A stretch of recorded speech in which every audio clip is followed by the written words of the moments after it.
सर्वोदया टीका पृष्ठ नंबर 712 पर श्रावकों के पहली प्रतिमा दर्शन प्रतिमा है।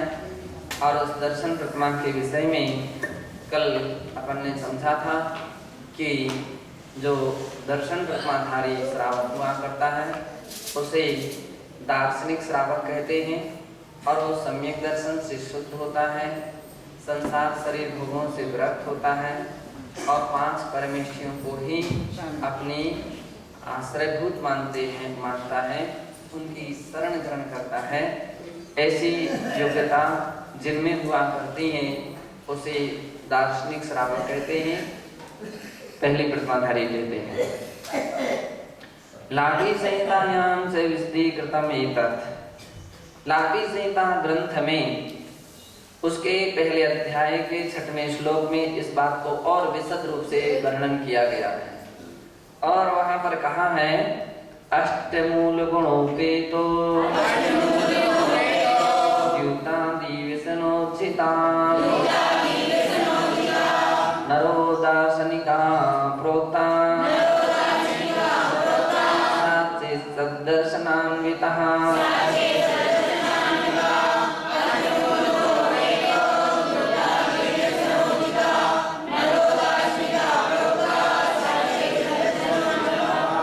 अष्टमूल गुण से जो सहित है। और 8 मूल गुण अलग अलग प्रकार से माने गए हैं। आचार्य श्री समंतभद्र महाराज ने 5 अणुव्रत के साथ मध्यमा साधु के त्याग को और अणुव्रत माना गया है। तो ऐसे 8 मूल गुणों से जो सहित हैं। द्यूतादि विष्णोचिता, द्यूत यानी जुआ आदि 7 प्रकार के व्यसन हैं। उन व्यसनों को जो उज्जिता, जो उसका त्यागी है, जिसने 7 प्रकार के व्यसनों का त्याग किया है, ऐसा नरो, ऐसा मनुष्य दार्शनिको कहा प्रोक्ता और दार्शनिक कहा गया है। साचेत सद्दर्शनान्वितः, और वो भी सद्दर्शन से समन्वित हैं तो दार्शनिक है ना। सम्यक दर्शन के साथ इन गुणों को तो जो धारण करता है वो दार्शनिक श्रावक है, पहली प्रतिमाधारी है। वसुनंदी श्रावकाचार्य से निरूपितम। वसुनंदी श्रावकाचार्य की गाथा 205 में ऐसा कहा है। पंचुम्बर सह्यायिम परिहरे ईयजुसं सत्तविषणायिम सम्मत विशुद्धमयी सोदन सणसाहो हणियो।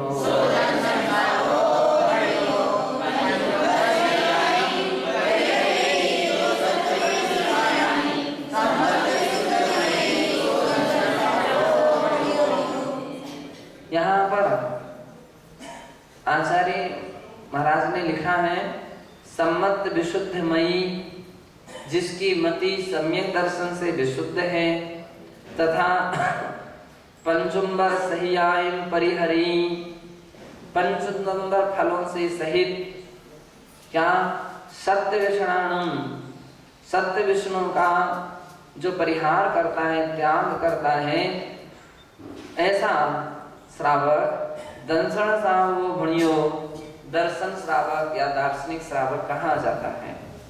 अब यहाँ पर वसुनंदी और लाठी संहिता का विचार लगभग एक है। तथैव कार्तिकीय अनुप्रेक्षा ग्रंथे जो इत्थं स्पष्टीकृतम। उसी प्रकार से कार्तिकीय अनुप्रेक्षा ग्रंथ में गाथा 328 से 329 में इस प्रकार से स्पष्टीकरण किया है। बहुत समसन्निधं मज्जं मनसादि निंदिदं दभ्वं जोड़े से बदनियदं सोदन सणसाहो होदी।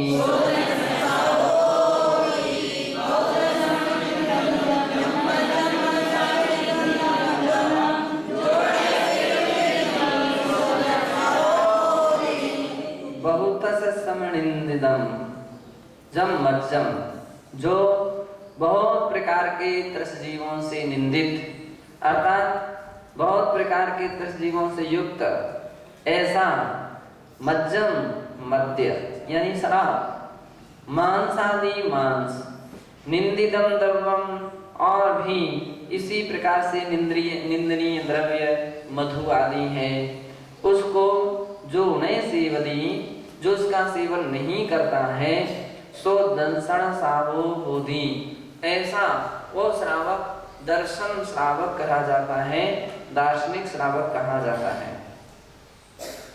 जो दृढ़ चित्तो कीरति एवं पीवयं नयन परिहीणो वैराग्य भावी मनो सोविय दंसन गुणो होति।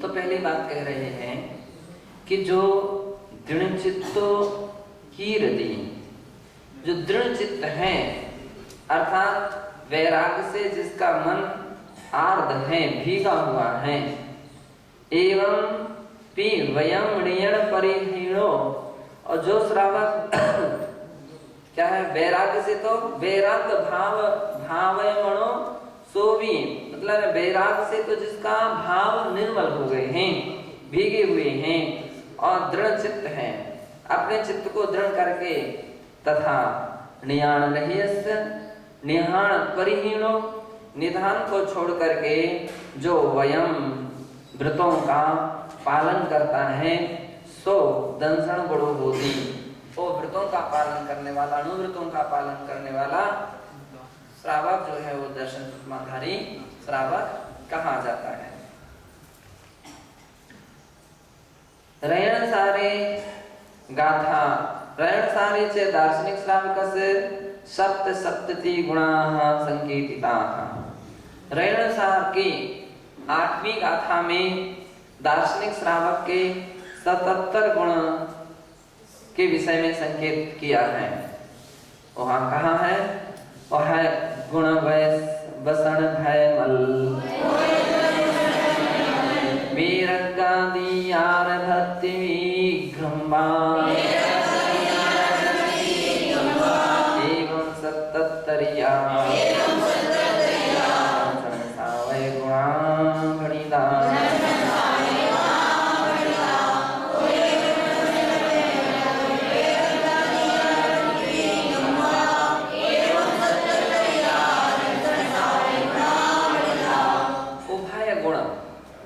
श्रावकों के 2 प्रकार के गुण होते हैं, एक मूल गुण और दूसरे उत्तर गुण। अब मूल गुण कौन से हैं? अष्टमूल गुण। मूल गुण कितने हैं? 8 और उत्तर गुण कितने हैं? 12। ये 12, तो इसके दोनों मिला देते उभय गुण हो गए। तो जो उभय गुण यानी मूल गुणों से और 12 व्रतों से सहित हैं, 12 व्रत यानी 3 गुण व्रत, 4 शिक्षा व्रत, 5 अणुव्रत, इनसे जो सहित है भय तथा भय, सब प्रकार के जो भय होते हैं, इन भयों से जो रहित हैं, और वसन 7 प्रकार के विष्णु से जो रहित है, वीरगादियार भक्ति विघ्रम्बा, वीरग मतलब इनसे विरक्त हैं, और अधियार विघ्रम्बा 25 प्रकार के जो अतिचार कहे गए हैं, किसके? अच्छा, दूसरी तरह से इन्होंने कहा भय मल, भय के बाद मल, अच्छा 25 मल दोषों से जो रहित हैं, वैराग्य वैराग्युक्त हैं, वियार अधियार और अतिचारों से रहित हैं, अपने व्रतों का जो अतिचार से रहित होकर के पालन करता, तब अपना मूल गुणों का नृतिचार पालन करता, यानी अष्टमूल गुणों का नृतिचार पालन करता, ऐसा ले लेना चाहिए। क्योंकि आगे 12 व्रतों को नृतिचार पालन करने वाला दूसरी प्रतिमाधारी है, ऐसा कहा जाएगा, तो इसलिए अपन को यथाविधि घटित करना चाहिए।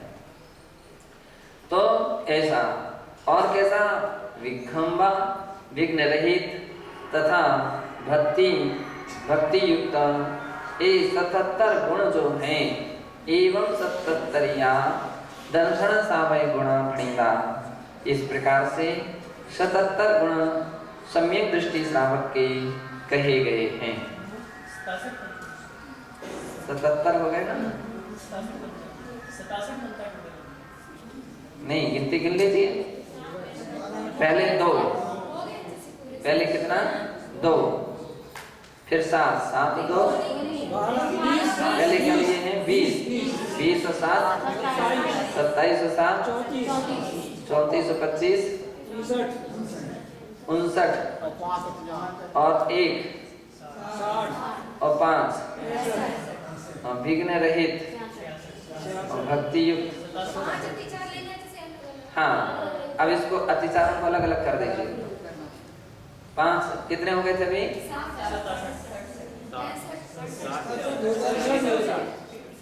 67। अब 10 कम है ना? 500 अतिचारों से रहित। तो इसको अपन 5 के रूप में लेंगे, 4 ना लेकर के 5 लेंगे, तो अब 5 कम हो गए। 5 और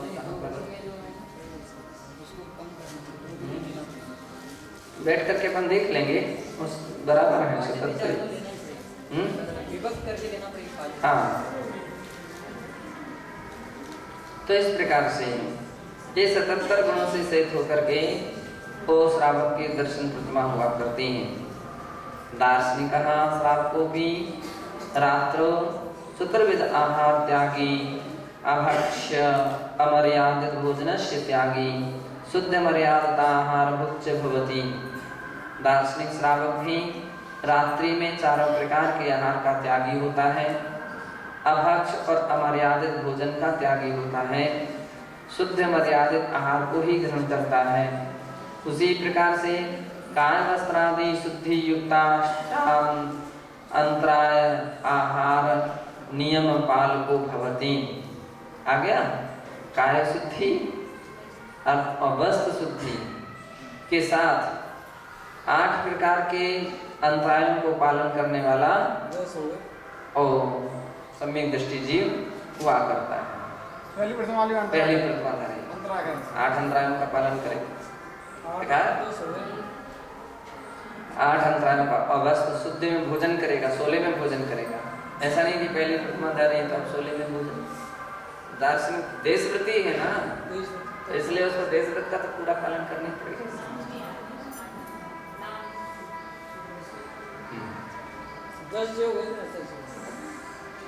हाँ, अभी अपन बाद में देखते हैं स्वाध्याय के बाद।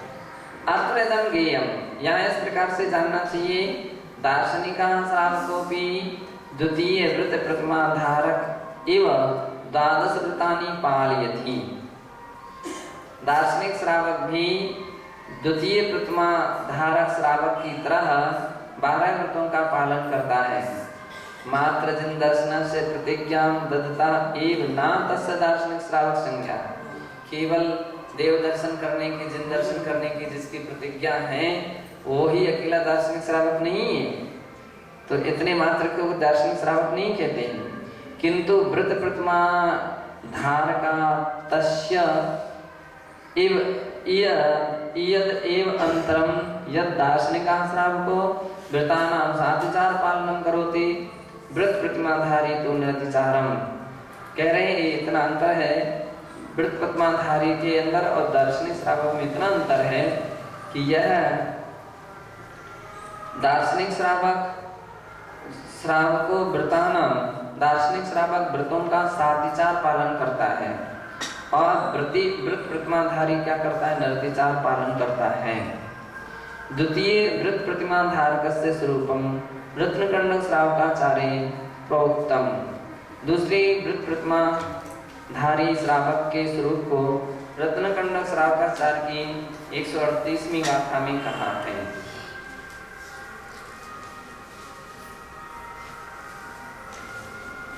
निरतिकरण मनोव्रत पंचकमपि शील सत्यकं चापि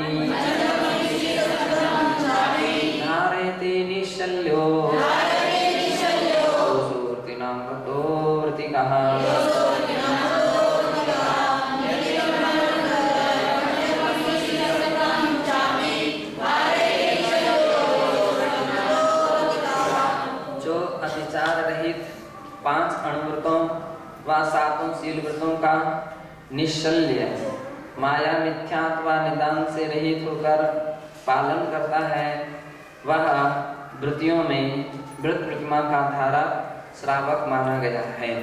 तो 12 व्रत पहली प्रतिमा में सातिचार पालन होते हैं और दूसरी प्रतिमा में निर्तिचार पालन होते हैं। एक बराबर अंतर पर ध्यान रखना चाहिए। तो 5 अणुव्रत के लिए तो सभी जानते हैं, अहिंसाणुव्रत, सत्याणुव्रत, अचर्याणुव्रत, ब्रह्मचर्याणुव्रत और परिग्रह परमाणुव्रत। और शील सप्तक 7 शील अर्थात 3 गुणव्रत और 4 शिक्षा, ये 7 शील होते हैं। तो इनको जो धारण करता है वो कैसे धारण करता है? निश्चल्य होकर के। शल्य यदि है तो व्रति नहीं हो सकता है ना, निश्चल्यो व्रति। अब शल्य कितनी प्रकार की होती है? 3 प्रकार की। माया, मिथ्या, निदान। जिसके अंदर में छल कपट होता है, मायाचारी होती है, वो वृत्ति नहीं हो सकता है, उसको वृत्ति नहीं कह सकते। मिथ्यात्व हो, जिसके अंदर में मिथ्यात्व बैठा हुआ हो, तो वो व्यक्ति भी वृत्ति नहीं कहा जा सकता। सम्यक दृष्टि नहीं तो वृत्ति कहाँ से हो? इसी प्रकार से निदान, आगामी भोगों की अभिलाषाएं जिसके अंदर में अनवरत बनी रहती हैं, उसके प्रति इच्छाएं बनी रहती हैं, वह व्यक्ति भी वृत्ति कहलाने का पात्र नहीं हो सकता है।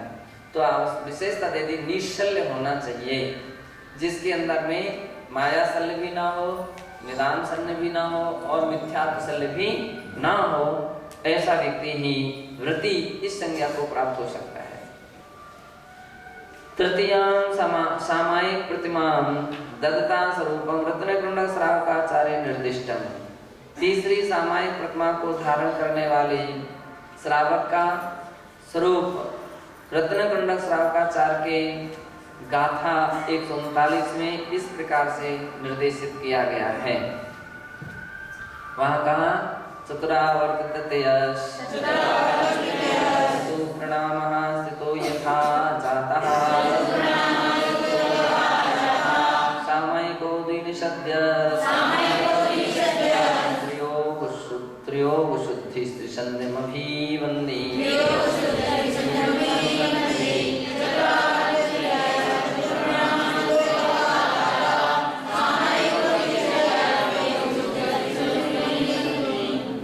चतुरावर्त 4 आवर्त।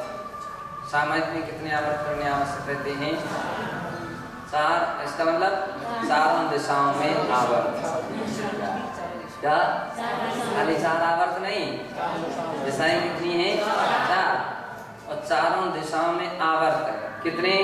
3। चतुरावर्त तृतीयः कितने? 3। तो ऐसे चतुरावर्त तृतीयस् चतुर्प्रणामः, और चारों दिशाओं में 3 आवर्त करना और 1 प्रणाम करना, नमस्कार करना। तो ये प्रणाम। और स्थितो यथा जाता, यथा जात निर्विकार होकर के स्थित होना, है ना। सामयिक में कैसे होना चाहिए? यथा जात, जैसे बालक हुआ करता है, उसके मन में कोई विकार नहीं होते हैं, कोई वासनाएं नहीं होती हैं, कोई दुर्भावनाएं नहीं रहती हैं, काम क्रोध आदि भाव नहीं होते हैं। उसी प्रकार से यथा जात रूप में जो क्या करते हैं? बैठते हैं, स्थिर होते हैं। क्या विशेषता दिया है? स्थितो, स्थिरता होना चाहिए। आमतौर पर बहुत सारे लोगों की स्थिति जब देखते हैं तो लगता ही नहीं कि सामयिक चल रही है। सामयिक यहाँ हल रहा, वहाँ हल रहा, पैर फैला रहा, हाथ फैला रहा, यहाँ देख रहा, वहाँ देख रहा, इशारा कर रहा है, वस्तु मंगा रहा है, उठ करके जा रहे हैं, फिर आ रहे हैं। अभी सामयिक है क्या? ये सामयिक का लक्षण है क्या? सामयिक का स्वरूप है क्या? सामयिक का स्वरूप तो नहीं। सामयिक का स्वरूप ये है कि अपने लिए स्थिर योग, अचल योग, अभी आगे करना जाएगा। रत्नकुंड श्रावकाचार्य में अचल योग, स्थिर होना चाहिए, सामयिक की मुद्रा है। अब हो सकता है किसी का स्वास्थ्य ठीक नहीं है, अब वो एकदम स्थिर नहीं बैठ पाता है, वो झुक करके बैठता है, या कदाचित उसको आसन चेंज करनी पड़े, अब करनी पड़े, ऐसी स्थिति आ गई। बहुत आकुलता संक्लिष्टता पड़ रही है, पूरा प्रयास किए हुए स्थिर होने का, ज्यादा बहुत संक्लिष्टता होगी तो धीरे से क्या करता है वो आसन चेंज करता है, आसन। लेकिन पैर फैला के बैठना ये तो संभव ही नहीं, ये कोई ऐसी सामयिक नहीं हो सकती। कोई ऐसे बैठ गए कुकरू, है ना, कुकरू बैठ गए, कोई सामयिक है क्या? ये सामयिक नहीं है, सामयिक का तरीका नहीं है। कोई सिर जमीन पर रख लिया, टेबल पर रख लिया, क्या हो रहा है, और उसकी फोटो खींचो और उसको दिखाओ कि भाई ये तुम्हारी सामयिक की मुद्रा ऐसे ही होना चाहिए, सामयिक क्या? तो नहीं, ऐसी स्थिति नहीं होना चाहिए। स्थिर मुद्रा के साथ बैठना चाहिए, व्यवस्थित तरीके से बैठना चाहिए और यथाजात निर्विकार भाव से बैठना चाहिए। सामयिक को द्विनिषिध्यास, और ऐसी सामयिक क्या होना चाहिए, उसमें दो निषिध्या होना चाहिए। दो बार निषिध्या यानी गवासन से नमस्कार करते हैं, मतलब सामयिक में बैठते हैं तो सबसे पहले गवासन से नमस्कार करके फिर खड़े होते हैं, है ना। फिर अपन कायसर करते हैं, आवर्त करते हैं, प्रणाम करते हैं। अब प्रणाम करने के दो तरीके हैं। एक तरीका यह है कि अपन खड़े होते पंचांग नमस्कार करते हैं, और दूसरा तरीका अष्टांग नमस्कार करने का। तो यथा विधि दोनों प्रकार की विधि पालन कर सकते हैं, अष्टांग भी कर सकते हैं और पंचांग भी कर सकते हैं, लेकिन प्रणाम होना भी तो चाहिए। कुछ लोगों को देखते हैं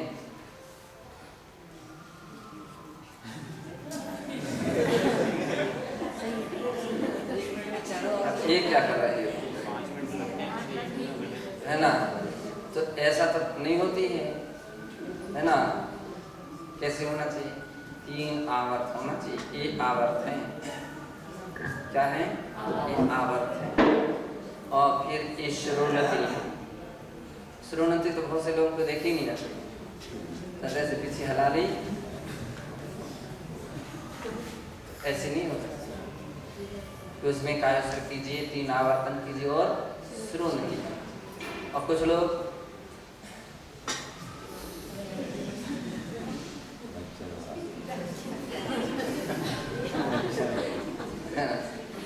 तो इस तरह कोई तरीका नहीं, इतना प्रमाद भाव तो नहीं होना चाहिए। व्यवस्थित तरीके से खड़े होकर के कायोत्सर्ग करना चाहिए, हैं?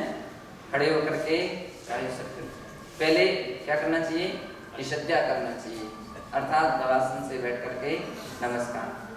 वो प्रतिज्ञा लेते उस समय, नमोस्तु भगवान, पौर्वाणिक देववंदनाम करिष्यामि, अब आध्यात्मिक देववंदनाम करिष्यामि, अपराह्निक देववंदनाम करिष्यामि, अब मैं देववंदना करता, है ना, ऐसी प्रतिज्ञा लेते हैं।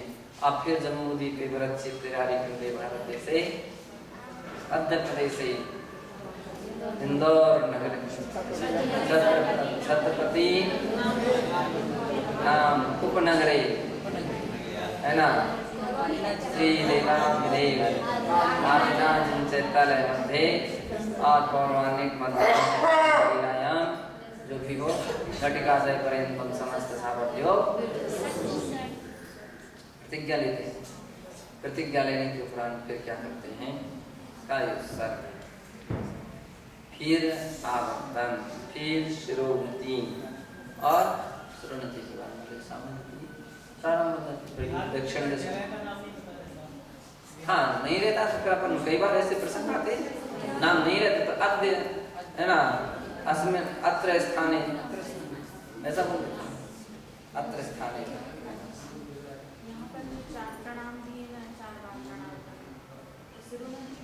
सत्व प्रणाम, सत्व प्रणाम ये चारों दिशा में श्रोणति, उसको क्या बोलते हैं, श्रोणति, आवर्तन और एक श्रोणति। और निषद्या तो बैठ बैठ के गवासन से ही की जाती है। तो इस प्रकार प्रारंभ में करेगा, लास्ट में करेगा। जब सामयिक में उठेगा तो भी गवासन से नमस्कार करके उठेगा। नहीं, दिग्वंदना से पहले मतलब निषिद्धा होना चाहिए, बाद में क्या बोले, आवर्तन करके उससे पहले करेंगे, क्या चीज? पहले करते हैं ना। मान लीजिए जब अपन कायस्वर कर लेते चतुर्दिक वंदना करते हैं तो चतुर्दिक वंदना के बाद अपन निषिद्ध्या करते हैं। तो वही तो हाँ। अपनी यही करते थे, उनका कहीं पहले तो नहीं करना होता। नहीं, अभी अपने यहाँ पद्धति यही चल रही है कि चतुर्दिक वंदना करके फिर निषिद्ध्या करते हैं। और कभी ऐसा भी कर सकते हैं, पहले भी करना तो कोई परेशानी नहीं है। पहले निषिद्ध्या करके और फिर निष्ठापन करेगा फिर करेगा।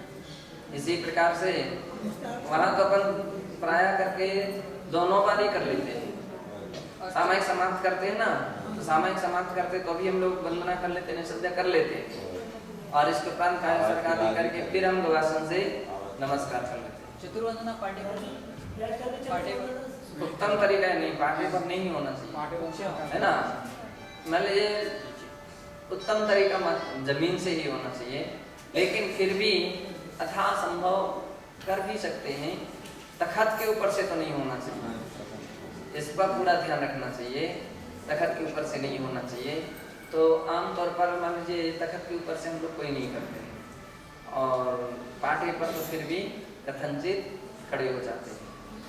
पाटे पर होना एक अलग बात है, तखत पर होना एक अलग बात, तखत पर नहीं होगा। चतुरा हो गया यथा जाता सामयिक को द्विनिषद्ध्या त्रयोग शुद्धि, और उसमें कैसी शुद्धि होना चाहिए? हाथ धो करके पैर धो करके सामयिक में बैठना चाहिए।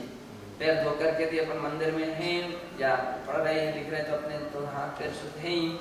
कदाचित हाथ की शुद्धि ना हो तो अपन अपने अधिकांश वहाँ शुद्धि रखते हैं। कदाचित कोई भी ऐसे प्रसंग आ गए कि मल विसर्जन यदि कुछ करना हो तो अपन कर लेते, फिर हाथ धो लेते हैं। और यदि कदाचित ऐसा रहा कि शुद्धि नहीं रही तो हाथ को शुद्ध भी कर लेते। तो मन शुद्धि भी रखना चाहिए, वचन शुद्धि। उस समय वचन शुद्धि का अर्थ मात्र पाठ आदि ही करेंगे, बोलेंगे नहीं, बात नहीं करेंगे, संकेत नहीं देंगे, लिख करके नहीं देंगे, वचन शुद्धि है। अगर किसी को डिस्टर्ब नहीं हो रहा है तो कोई दिक्कत नहीं है। अगर किसी को डिस्टर्ब होने की संभावना है तो फिर अपने कारण से दूसरे को विघ्न बाधा हो रही है, तो विघ्न बाधा नहीं होना चाहिए।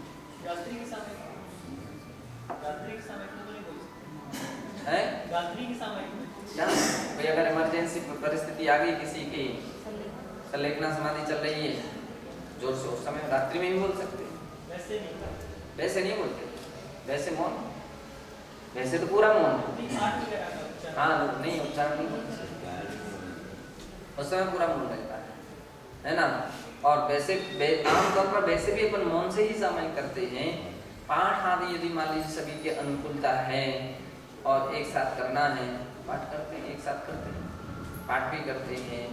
और दो प्रकार के पाठ करते हैं, एक तो ये होता है सामूहिक रूप से पढ़ करके, और दूसरा पाठ इस प्रकार से करते हैं अपने ही मान लीजिए सुनाई पड़े जाना किसी को,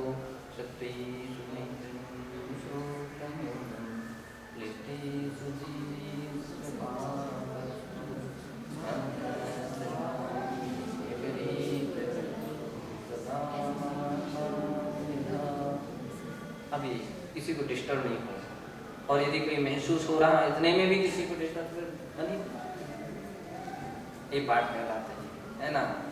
तो इस प्रकार से द्विनिषद्ध्या त्रयोग शुद्धि त्रिसंध्य, और कितनी बार करना चाहिए? तीनों संध्याओं में, है ना।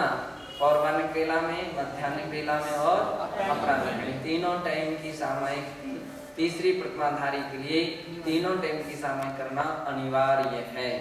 ऐसा नहीं हो सकता है क्या एक आध बार की सामयिक ना करें तो चलेगा, क्या नहीं चलेगा। क्यों? तीसरी प्रतिमाधारी। और आपकी कितनी प्रतिमाएं हैं? कितनी है? शुल्लक जीवों की 11 है। अगर तीसरी टाइम सामयिक, तीनों टाइम की सामयिक नहीं हुई तो 11 प्रतिमाधारी कहे जाओगे क्या? नहीं। कितने प्रतिमाधारी कहे जाओगे? 2। कितनी? 2। जो तीसरी टाइम की सामयिक नहीं कहेगा तो 2 प्रतिमाधारी। 2 प्रतिमाधारी कोई शुल्लक हो सकेगा क्या? नहीं हो सकेगा। क्या कहलाएगा? ब्रह्मचारी से भी छोटा। ब्रह्मचारी सप्तम प्रकरणधारी है, अब वो तो 2 प्रकरणधारी है। तो अब सोचना है सबको अपने अपने, जहाँ जिसके प्रमाद आ रहे हैं तो विधि विधान तो विधि विधान है। तो तीनों टाइम की सामायिक यदि आप कर रहे हो तो फिर वो तीसरी या उसके आगे की प्रथमाधारी हो सकता है। तीनों टाइम की सामायिक नहीं है तो फिर वो तीसरी प्रथमाधारी भी नहीं हो सकता। तो ये आगम की गाथाएं हैं, अपन को अच्छी तरह से पढ़ना चाहिए और याद करना चाहिए।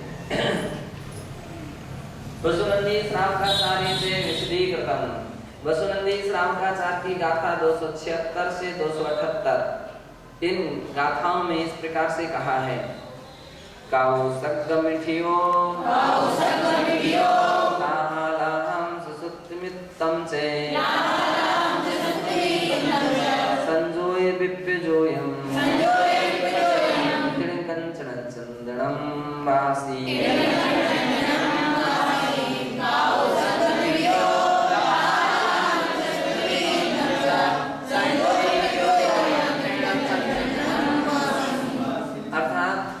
सामायिक जो है ना वो कायोसर्गम्य ठियो, जो कायोसर्ग में स्थित है।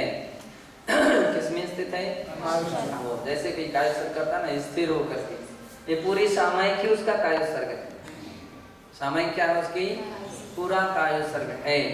सामायिक में दूसरे काम नहीं हो सकते कि सामायिक में हम इशारा भी करते जाएं, सामायिक में कुछ बतलाते भी जाएं, सामायिक में कुछ काम भी करते जाएं।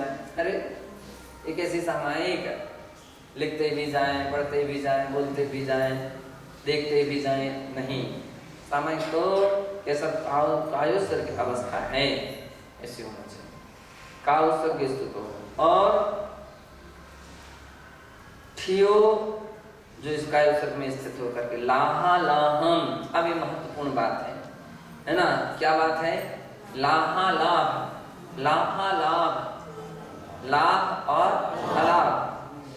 सत्तु मित्रम से, शत्रु और मित्र में संयोग वियोग, संयोग और विप्रयोग यानी वियोग में।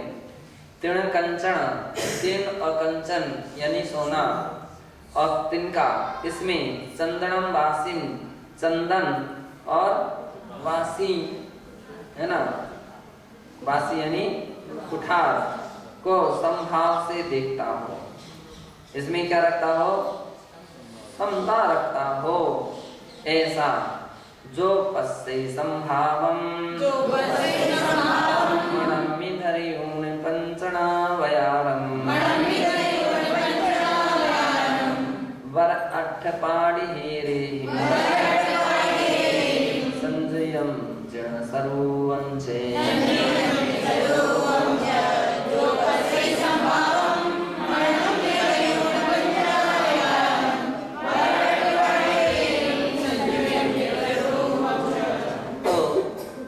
से जो उपर्युक्त जो बातें परस्पर विरुद्ध कही थी उसमें जो संभाव रखता है। अपने यहाँ भी कहा जाता है कि जीवे मरणे लाहा लाहे संजोग वियोगया दुखादो। इतनी बातों में, इतनी आदि से और सभी ले लेना चाहिए।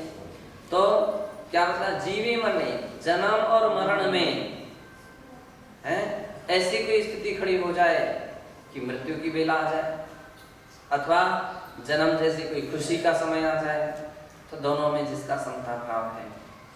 जीवे मरने लाहा लाहे, कोई वस्तु प्राप्त हो अथवा न हो तो लाभा लाभ है। लाहा लाहे संयोग विप्यजोगे है, संयोग वियोग में, संयोग विप्यजोगे बंधु अरि, बंधु यानी मित्र और शत्रु में, स्व दुखादो सुख और दुख में जिसकी समता सामायिक नाम, जो समता रखी जाती है उसका नाम सामायिक होता है। ते सामायिक का लक्षण है। जो पश्य संभाव, जो इन सब वस्तुओं को संभाव से देखता है।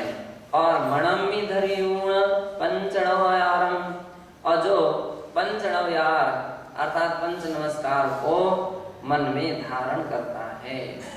जो पंच नमस्कार मंत्र का स्मरण करता है, पंच परमेश्वरों का स्मरण करता है, वर अठ पाड़ी हेरे हिम संजयम जन सर्वंचे, और क्या बोले हैं, उत्तम अष्ट प्रातियों हारियों से सहित संयुक्त अरहंत जिनके स्वरूप का और सिद्ध स्वरूपम ध्यायै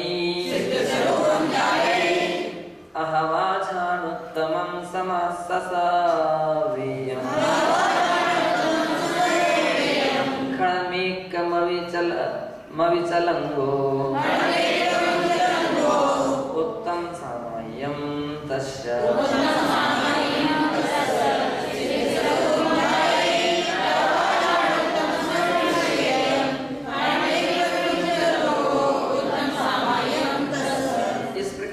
अरहंतों का जो ध्यान करते हैं, अथवा कौन से कैसे अरहंतों का, अष्ट प्रातिहार्य सहित और सिद्ध स्वरूपों का जो उनका ध्यान करता है, अथवा झाणोत्तम ससंवेयम अर्थात ससंवेग रूप जो ध्यान है उस संवेग सहित अविचल और क्षणमेक मविचलंगो उत्तम सामाय्यम तस्य। क्षणमेक अर्थात क्षण में एक क्षण भी अविचल अंग होकर के जो इस प्रकार का संवेग भावना रखता है वह उसकी सामायिक है। इन्होंने अविचल मेघ मविचल मंगो क्षण मेघ का अर्थ क्या दिया?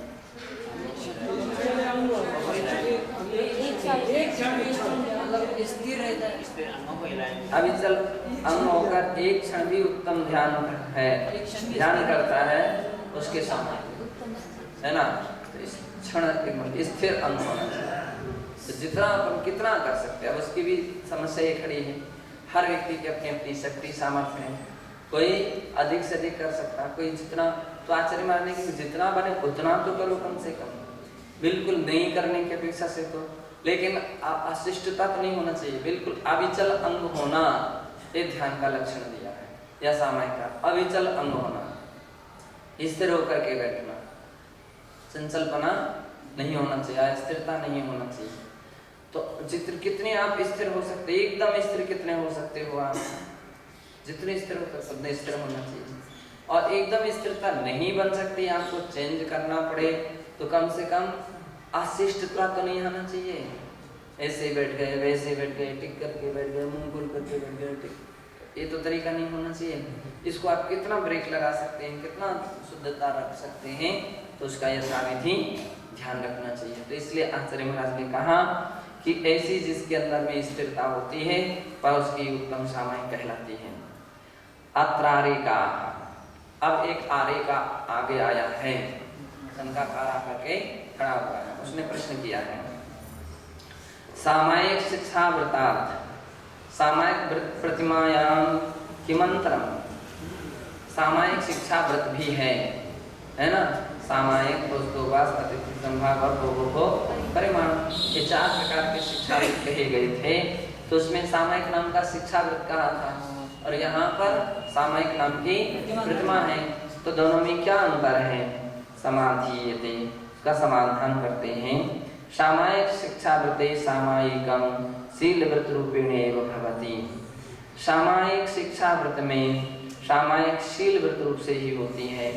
सामायिक प्रतिमायां तो तद व्रत रूपम भवति, असामायिक प्रतिमा में वह व्रत रूप होती है। आ गया समझ में कि उसमें क्या था? शील व्रत रूप थी, वो शिक्षा व्रत रूप थी, एक अभ्यास दशा जैसी थी। और यहाँ सामायिक प्रतिमा है तो व्रत हो गया, प्रतिज्ञा हो गई उसकी, तो नियम रूप हो गई है कि तीनों टाइम नियम से करना ही होगी। वहां तो 3 टाइम कर सकते कि नहीं कर सकते, तो 2 टाइम तो कम से कम करते हैं, यहाँ नियम हो गया। किंच शिक्षावृत्ति प्रतिदिनं सामायिकम एव वारं द्विवारं त्रिवारं वा करोति, सातिचारं से सामयिकानुष्ठानं तस्य भवति। किंतु सामायिक प्रतिमायां नित्यं त्रिवारं नृतिचारतया सामयिकं तेन अनुष्ठीयते। क्या बतला रहे हैं? और भी दूसरी दृष्टि से अंतर है। क्या है?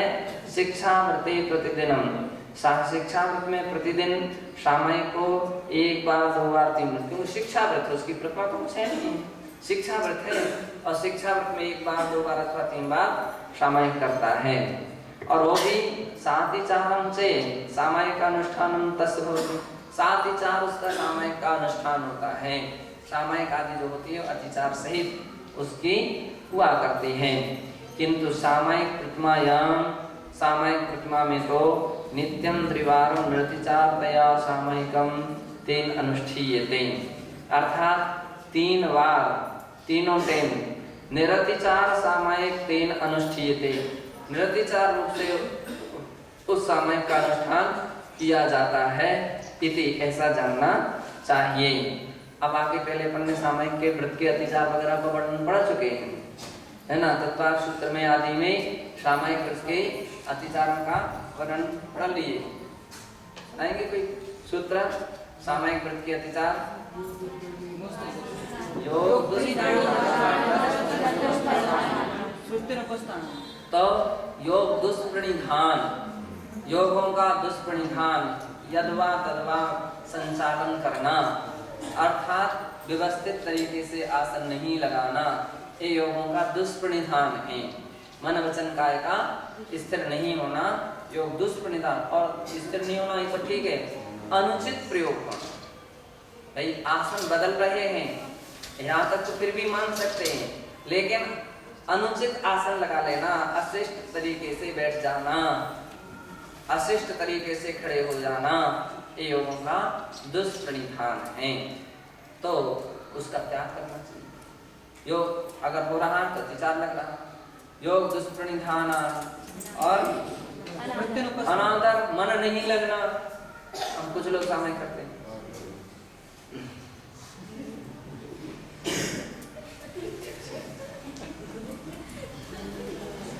ऐसे समय तो वो अनादर है समय, क्या हो रहा है, उसको लग रहा है कि हम बहुत अच्छा काम करें, दूसरे हंस रहे हैं, बड़ा आनंद की बात है, बड़ी खुशी की बात है, लेकिन एक खुशी की बात नहीं, बड़ी दुख की बात है। किसकी बात है? दुख की बात है। अनादर भाव, किसी को सावधान करो, थोड़ा सा वो करता है, फिर है ना उत्साह नहीं जगता है, उत्साह का अभाव, अनादर किसे कहते हैं? उत्साह अभावो अनादरः, उत्साह के अभाव का नाम उत्साह नहीं होना। तो योग दुष्प्रणिधान अनादर स्मृति में भूल जाना, हम अमुक जाप कर रहे थे तो दूसरी जाप पर पहुंच गए थे, है ना। जाप तो हम कर रहे थे नमोकार मंत्र की, पारसनाथ की करने लगे, कर रहे थे शांतिनाथ की और आदिनाथ की जाप करने लगे। ये क्या हो गया है? स्मृति का भूल जाना, पाठ भूल जाना, पाठ भूल जाना। भाई आपको पाठ याद नहीं, आप पुस्तक खोल लीजिए ना, क्या परेशानी है। अथवा फिर भी भूल रहे व्यक्ति, इसका मतलब उपयोग से नहीं पढ़ रहे हैं, वो क्रियाएं वो कार्य नहीं उपयोग से कर रहे हैं। हमने किया कि नहीं किया पता नहीं, चैतवृत्ति करी कि नहीं करी, पंचवृत्ति करी, ये सब क्या है? स्मृति का भूलना है। जो दुष्प्रणिधान ये 5 अतिचार सामयिक के हैं, उसको छोड़ना चाहिए, तब कहीं वो सामयिक प्रतिमा मानी जा सकती है। प्रोषधोपवास प्रतिमा स्वरूपम रत्नगंडक श्रावकाचार्य प्रणीतम। अब प्रोषधोपवास प्रतिमा चौथी प्रतिमा है, इसके स्वरूप को रत्नगंडक श्रावकाचार्य की पद्य 140 और 109 में ऐसा कहा है। पर्वजनेषु चतुर्ष्वपि मासे मासे स्वशक्तिमनि गुह्य नियम विधायी प्रणति परा प्रोषधान सनः।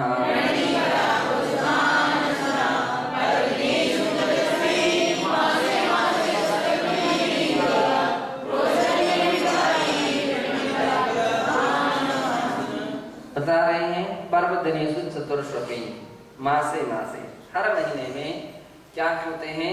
4 पर्व आते हैं। कितने पर्व आते हैं? 4 पर्व, 2 अष्टमी आती हैं और 2 चतुर्दशी। एक अष्टमी एक चतुर्दशी कृष्ण पक्ष की और एक अष्टमी एक चतुर्दशी शुक्ल पक्ष की। तो ऐसे हर महीने में क्या होते हैं, 4 पर्व आते हैं। उन पर्वों में स्वाशक्ति मणि गुह्य, अपनी शक्ति को ना छिपा करके, क्या अपनी शक्ति को ना छिपा करके प्रोषद नियम विधानी प्रणिधि परा प्रोषधान सना, अर्थात अपनी शक्ति को ना छिपाते हुए नियम का जो पालन करता हुआ, प्रणिधि परा, प्रणिधि उसका जो उसने प्रण लिया है, जो नियम लिया है, उस नियम को धारण करता हुआ जो एकाग्रता के साथ रहता है, वह प्रोषधोपवास प्रतिमाधारी श्रावक कहा जाता है। तो बतलाते हैं प्रोषधोपवास करना चाहिए। अब और आगे आ रहा है चतुराहार विसर्जन उपवासा प्रोषधा सुकृत भुक्ति सा प्रोषधोपवासो यदि पुरुषारम्भमान् चरति।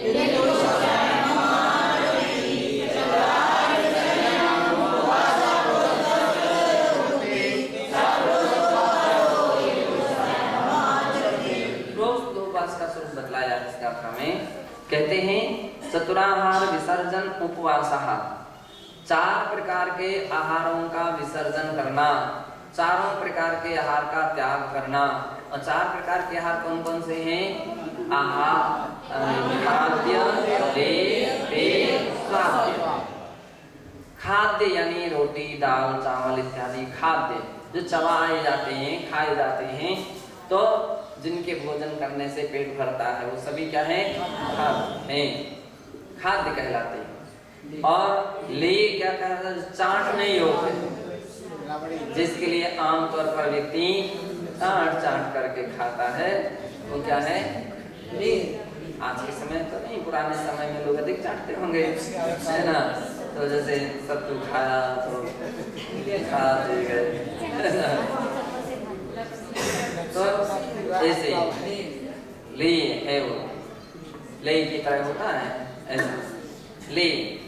और पीने योग्य जो दूध पानी आदि जूस वगैरह है, ये सब क्या कहलाते हैं? पेय। और स्वाद्य, स्वाद जिसमें प्रधान होता है, जैसे लौंग इलायची सौंफ सुपारी, ये सभी क्या है? स्वाद्य हैं। ये 4 प्रकार के आहार हुआ करते हैं। 4 प्रकार के आहार का जिसमें विसर्जन किया जाए वो उपवास कहा जाता है। क्या कहा जाता है? उपवास।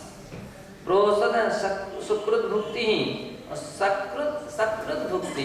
सकृत का अर्थ होता है एक बार, सकृत क्या कैसे कहते हैं? एक बार। सकृत भुक्ति यानी एक बार भोजन करना, उसका नाम प्रोषधा, प्रोषद कहा जाता है। तो सीधा अर्थ हो गया, एक बार भोजन करने का नाम प्रोषद और 4 प्रकार के आहार का त्याग करने का नाम उपवास है। और जिसमें दोनों बातें रहती, एक आसन भी होता है और उपवास भी होता है, सा प्रोषधोपवासो, वह प्रोषधोपवास कहा जाता है। यदुपोष्यारम्भमाचरति, और ऐसे प्रोषधोपवास जो कहलाता है, उसके दिन एक बार उपवास के बाद पारणा के दिन एक आसन का आचरण करना प्रोषधोपवास है। आरंभ माचरति, और उसमें क्या होता है?